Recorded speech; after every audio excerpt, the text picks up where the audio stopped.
So I got a lot of criticism yesterday on the video that I posted about Dragon Ball Heroes Episode 3. A lot of people were essentially telling me I was being too harsh on the episode. It's just fan service episode, it's the fan service anime, I shouldn't be taking it so seriously. And I don't think I was being that harsh. If you haven't seen the video, go ahead and check it out. I don't think I was being that harsh on the episode, but there is one thing that I think that I was being a little bit too tough on, and that was the animation.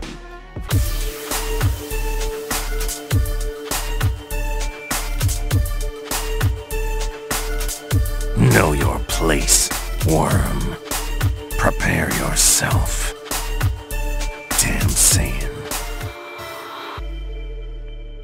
For those of you guys who thought I was going to be lighter on Vegito, I am not. Vegito never gets the job done, never has any consequence on the well-being of whatever villain he's facing off against. So I don't think that my criticism and how harsh I was on Vegito yesterday is at all going above and beyond.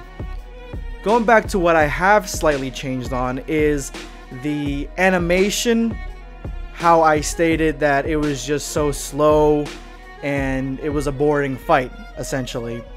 And I gotta say that I have moved a little bit on that. After rewatching it, it's not as boring, I guess, as I originally had thought, okay? It's just that it is stiff. That is the best word that I can describe the animation. It is extremely stiff.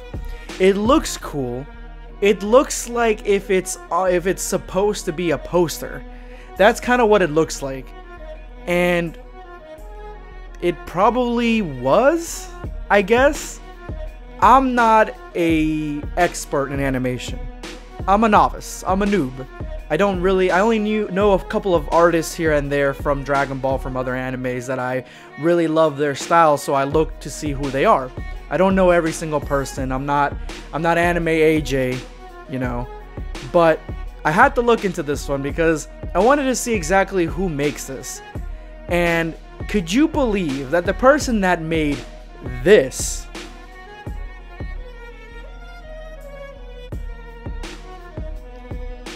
also long ago made this?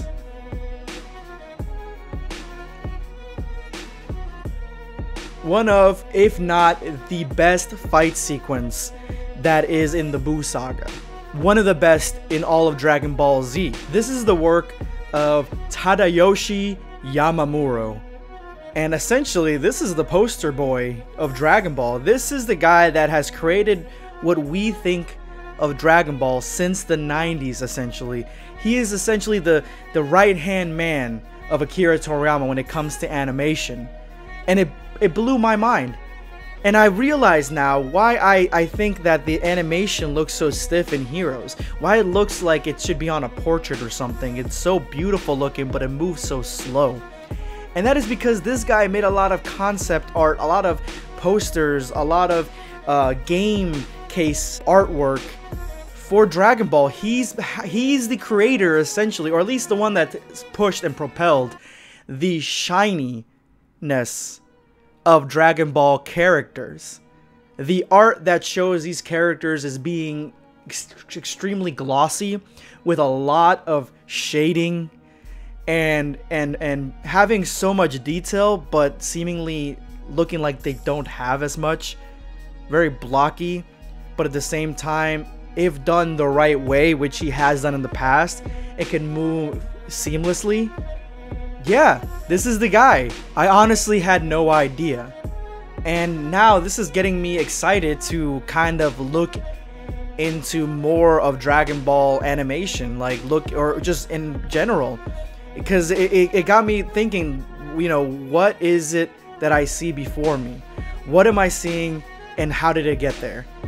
And I didn't realize that the majority of the animation of Dragon Ball and its influence, the way it's looked so far, has come from this one guy. Now I do have to give a shout out to AnimeAjay. I kind of gave him an offhanded shout out earlier when I said I'm not AnimeAjay, but AnimeAjay knows his shit. because I've watched a couple of his videos now on these animation gurus, and yeah, he knows his stuff. So go ahead and check his videos out, man, because it's phenomenal how much he knows.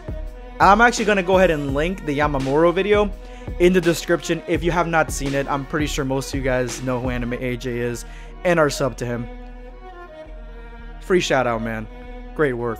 I may have been a little bit harsh on this because on this animation a little bit, because I didn't know that there was a god working, a Dragon Ball god working on this property on Dragon Ball Heroes, you know. So I do have to give the man respect, because I didn't know how deep his connection to Dragon Ball was, and I respect Dragon Ball Heroes a little bit more actually after finding out.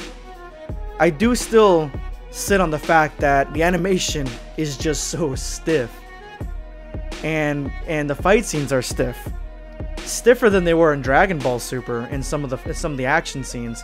I do gotta say though that I feel like it's extremely distracting for the fandom, and I feel like why a lot of people, even though I did get some criticism, which I'm fine with, I'm really fine with criticism. I got some criticism on my video yesterday that I made. I got a lot of people saying, yeah, it's so stiff and they look plastic, is what they look like. And this may have worked back in the late 90s, early thousands, but it really doesn't work anymore. And here's the reason. We've seen some fluid animation in Super, and now we are gearing up for Dragon Ball Super Broly that has completely opposite animation to this. It just looks so much better, in my opinion.